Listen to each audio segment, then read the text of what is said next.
Best game को execute करें और जो गिवन डे है उस पर अच्छा परफॉर्म करें, ये बाबर आजम का कहना है। अलबत्ता अहमदाबाद में दहशतगर्दी का भी खर्चा है, सिक्योरिटी वगैरह भी बढ़ा दी गई, आज यहाँ मैच भी हो रहा है। हम तो यही दुआ करते हैं कि इस किस्म के वाक़यात ना हो, लेकिन अलबत्ता हमारा पड़ोसी जो है वो खेल पर सियासत करता रहे। स्टूडियोज़ में हमारे साथ क्रिकेट को डिस्कस करने के लिए कोई और नहीं बल्कि चौधरी अशरफ साहब मौजूद हैं, जैसे कि मैंने पहले भी तारुफ करवाया। चौधरी साहब, thank you for your time. नहीं सर, आपका शुक्रिया। 283 पे तो अच्छा खासा कमांड इस वक्त जो है ना वो ले लिया है न्यूजीलैंड ने, तो पता चल रहा है तगड़ी टीम है। सर जी, मैंने शुरू में भी कहा था कि यहाँ पे ड्यू फैक्टर होगा, और जब कल मैंने आपके प्रोग्राम में कहा था कि वार्म अप मैचेस कुछ और थे, जब असल मैच आएंगे तो कुछ और होगा। आपको पता चला है कि अब ना 400 की तरफ गए ना 350 हुए, अब सब सीरियस हो गए ना, और अब सीरियस हो गए हैं कि यहाँ पर अब गलती की गुंजाइश नहीं है। और मैं समझता हूँ कि आज न्यूजीलैंड ने ना अपनी 2019 के फाइनल की शिकस्त का बदला ले रही है। क्योंकि उस वक्त इतना मतलब पाल के रखा उन्होंने। सर ये होता है, टीमों में होता है कि आप 4 साल बाद में आपको जब मौका मिले, वर्ल्ड कप में तो अब 4 साल बाद ही मौका मिला ना, जाहिर है। तो उसी इवेंट का छोटी मोटी सीरीज में मजा भी नहीं आता, वर्ल्ड कप का बदला लेते हैं। वो तो सीरीज होती रहती हैं, ठीक है, वो उसकी इतनी अहमियत नहीं है जितना वर्ल्ड कप है। ये ट्रॉफी वाला मैच है, जीत के जाना है, और न्यूजीलैंड आज तक वर्ल्ड कप जीता भी नहीं हुआ, और इंग्लैंड पहली मर्तबा ही न्यूजीलैंड को शिकस्त देकर चैंपियन भी बना था। तो आज जिस तरह का भी मोमेंटम जा रहा है न्यूजीलैंड का, तो न्यूजीलैंड के लिए ये मैच तो बहुत आसान बन चुका है। 128 रन की पार्टनरशिप हो चुकी है। क्योंकि 10 तो याद करके आया मैं, नहीं 10 पे पहली विकेट गिरी थी, उसके बाद 138 रन हो गए थे, 138 हो गया, तो उस पे इसका मतलब 138 है, और ये 17th ओवर में, और जो विन प्रोबेबिलिटी है वो इस वक्त जाहिर है न्यूजीलैंड की बेहतरीन बात यह है कि अगर इंग्लैंड की बैट बॉलर्स को फोकियत दिया, मतलब उन्होंने ऑलराउंडर्स की तरफ गए, उन्होंने एक mix and match situation. Sir Ravindra को देखें, उन्होंने आपके खिलाफ प्रैक्टिस मैच में भी उनको ओपन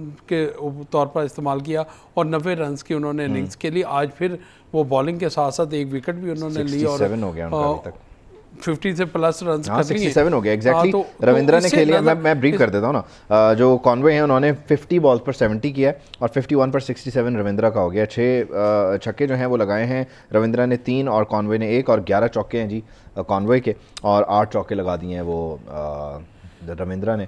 तो अब मुझे ये इन प्लेयर्स को देख के एक मसला ये आ रहा है कि हमारे वाले तो इस तेज़ी से, इस फुर्ती से नहीं। उबैद, जब आप मैच को पूरी तरह गौर कर रहे होते ना, आपने शायद वो चीज़ें मंजर नहीं देखे शायद मैच के दौरान, कि केन विलियमसन जो बैठा हुआ ना बाहर, वो अपने उस एनालिस्ट के पास बैठा हुआ है, सही है, वो उसको पूरी दे रहा है। और आपको दूसरी तरफ जो उनका कप्तान बेन स्टोक्स, साबिक कप्तान जो विनिंग ट्रॉफी वाला है, वो आपको नज़र नहीं आ रहा, वो साइड पे चुप करके बैठा हुआ है।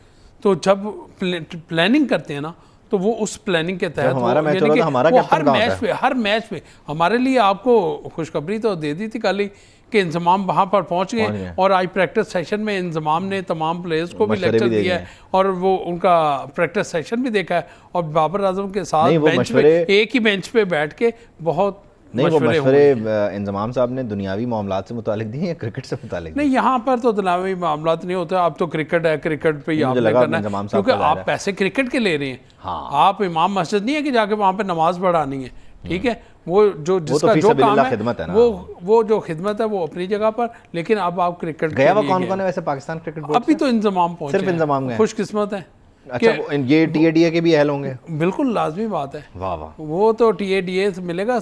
और सबसे बड़ी बात ये है कि पाकिस्तान क्रिकेट बोर्ड ने उस वक्त जो ना टीम के साथ ही उनके वीज़े लगवा लिए। चौधरी साहब मुझे एक बात बताएं, हम बहुत सारे लोगों को नहीं पता, हमारे पास ये जो हम एनालिस्ट कहते हैं, जो एनालिसिस करने के लिए डाटा गेम लेके, हमारे पास कितने लोग हैं टीम में जो मूव करते हैं हमारी टीम के साथ? वर्ल्ड कप के लिए कितने लोग हैं, कुछ है एग्जैक्ट नंबर आपके पास? देखिए जी, टीम में एनालिस्ट तो हर वक्त हर टूर्नामेंट में साथ जाता है, अभी वो जो मैनेजमेंट है उसका हिस्सा होता है, ठीक है, तो अभी भी है, ठीक है। ये एक होता है, दो होते हैं, या दो से एक होता है, एक पीछे से आपको एक सिलेक्शन कमेटी में जो बैठा हुआ है ना, एक वो ये दोनों फिर आपस में कोऑर्डिनेशन करके, सिलेक्शन कमेटी वाले का तो रोल वहीं पे सिलेक्शन की हद तक उसने डाटा की बुनियाद पे सजेस्ट कर दिया, नहीं वो उसको मशवरा देता है। जिस तरह अब चीफ सेलेक्टर इंजमाम है, इंजमाम इंडिया पहुंच गए, अब बाबर आजम को करें, बहुत सारी बातें ये आ रही है कि जो 11 फाइनल 11 जो मैदान में उतरनी है, तो वो भी इंजमाम के मशवरे से उतरेगी। तो फिर अगर ऐसा होगा तो वहाँ पर मसाइल होंगे। मैं यही तो पूछना चाह रहा हूँ, वहाँ पर मसाइल होंगे। मसाइल में ओपनर कौन होंगे हमारे?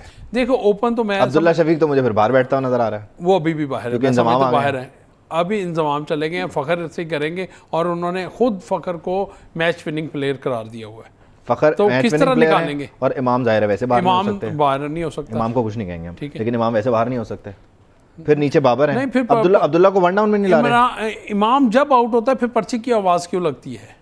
वो तो खैर वो लोग शरारती हैं ना, क्या करें, अच्छा, लोग शरारती हैं। लोग शरारती हैं। अच्छा। नहीं खेलता नहीं है इमाम, चचा ताया बैठे हैं उधर नहीं साथ इमाम आगे। खेलता नहीं है, खेलता इमाम है, मेरिट बहुत पे अच्छा आया प्लेयर है। देखें इमाम बहुत अच्छा प्लेयर है, सेंचुरियाँ की हैं, मुसलसल 3 सेंचुरियाँ भी उसने बेशक। ओडीआई में की है, यूएई में और इन्हीं टीमों के यानी खिलाफ कल की का है। आपने बता दिया कि इंजमाम है, इमाम है, फ़खर है, बाबर है, रिजवान है, फिर इफ्तिखार है, फैन हो वो शादाब होगा नहीं होगा? शदाब होगा, नाइब कप्तान है, वो नहीं बाहर होता। नहीं करते? वो नहीं बाहर होता, ये आप लिख लें। चले कल के प्लेइंग 11 उस में वक्त फिर नहीं आपको बाहर दोबारा होगा, जहमत देंगे। वो उस वक्त बाहर होगा, मैं आपको बता देता हूँ। ये वर्ल्ड कप के बाद वो बाहर है। वर्ल्ड कप के बाद वो बाहर है और बाकी कौन बाहर है हम डिस्कस करेंगे बाद में जैसे जैसे वर्ल्ड कप आगे बढ़ेगा। अभी के लिए थैंक यू सो मच।